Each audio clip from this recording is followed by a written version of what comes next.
Le succès de la coopérative des femmes du Baol ne passa pas inaperçu.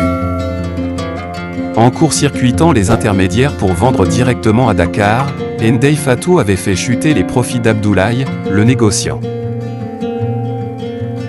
Un matin, alors que l'harmattan soufflait avec une violence rare, Ndeye Fatou découvrit la pompe solaire vandalisée.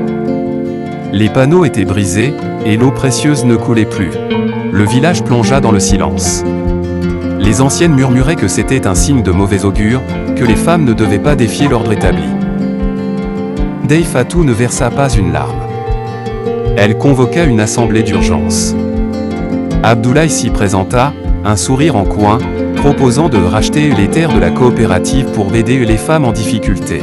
Et Ndeye Fatou répondit, « Abdoulaye, tu penses que notre force vient de cette machine? Cette pompe n'est qu'un outil. Notre véritable moteur, c'est la promesse que nous avons faite à nos enfants. »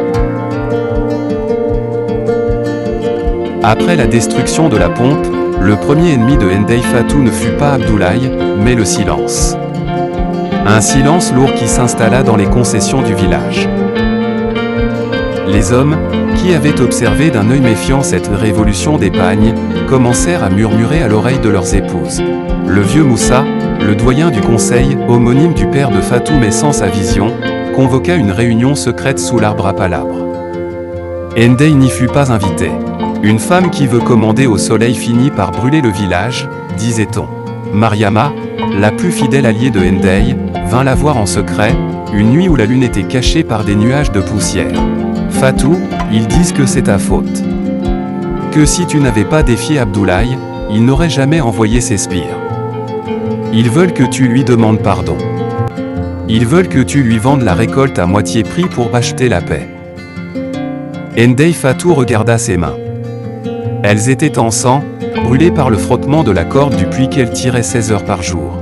Mariama, la paix qu'on achète avec la soumission n'est qu'une prison plus confortable.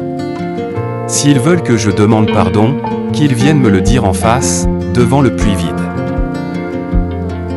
La sécheresse s'accentua. Le puits du village, vieux de 60 ans, commença à cracher de la boue. C'était le moment le plus sombre. Les plants d'arachide commençaient à jaunir, leurs feuilles se recroquevillant comme des parchemins brûlés. C'est là que Ndeye Fatou utilisa la deuxième partie de l'héritage de son père, ses carnets d'observation. Moussa avait noté, 30 ans plus tôt, l'existence d'une nappe phréatique plus ancienne, située à 200 mètres au nord, sous une formation rocheuse que tout le monde croyait stérile. Ndeye mobilisa les femmes. Nous n'avons plus de pompe, alors nous serons la pompe. Pendant 72 heures, sans interruption, les femmes de la coopérative creusèrent un nouveau point d'eau à la pioche et à la barre de fer. La chaleur était telle que l'on pouvait voir l'air onduler au-dessus du sol. Le troisième jour, alors que Mariama s'effondrait d'épuisement, un cri monta du fond du trou. Une humidité. Puis une flaque. Puis une explosion d'eau fraîche, limpide, filtrée par la roche. Les hommes du village, honteux de leur inaction, sortirent de leur case. Ils virent ces femmes, couvertes de boue et de sueur, célébrer non pas une victoire contre Abdoulaye, mais une victoire contre la fatalité. Ce fut le basculement, les jeunes du village, admiratifs, prirent les pioches pour consolider le nouveau puits. La récolte fut sauvée, et elle était miraculeuse. Mais le plus dur restait à faire, l'acheminer à Dakar sans passer par le réseau d'Abdoulaye. Ndeye Fatou loua 2 camions frigorifiques appartenant à une coopérative de maraîchers du Nord. Le convoi partit à 3 heures du matin. Elle était dans le premier camion, assise à côté du chauffeur, une vieille lampe torche à la main. À mi-chemin, près de l'embranchement de Combol, la route était barrée par de gros troncs de baobab. 3 hommes masqués surgirent des fourrés, armés de bâtons et de torchets. Le chauffeur freina brusquement. « Descends, Fatou !» cria une voix qu'elle reconnut entre mille. C'était le bras droit d'Abdoulaye. « Tes graines ne passeront pas. Elles vont pourrir ici, et toi avec. » Ndeye Fatou ne trembla pas. Elle descendit du camion. Elle ne chercha pas à fuir. Elle sortit son téléphone, acheté grâce aux premières ventes d'huile, et lança un appel en haut-parleur. « Monsieur le commissaire de Thiès, j'espère que vous entendez bien. Je suis en direct avec vous, et voici les hommes qui bloquent l'approvisionnement national que vous avez promis de protéger. » Elle mentait. Le commissaire n'était pas au bout du fil, elle appelait simplement le répondeur de sa mère. Mais l'assurance dans sa voix, le bluff magistral, et la vue des phares du second camion arrivant derrière firent paniquer les agresseurs. Ils s'enfuirent dans la brousse, craignant une intervention policière imminente. Arrivée à Dakar, sur le port autonome, Ndeye Fatou ne se contenta pas de vendre.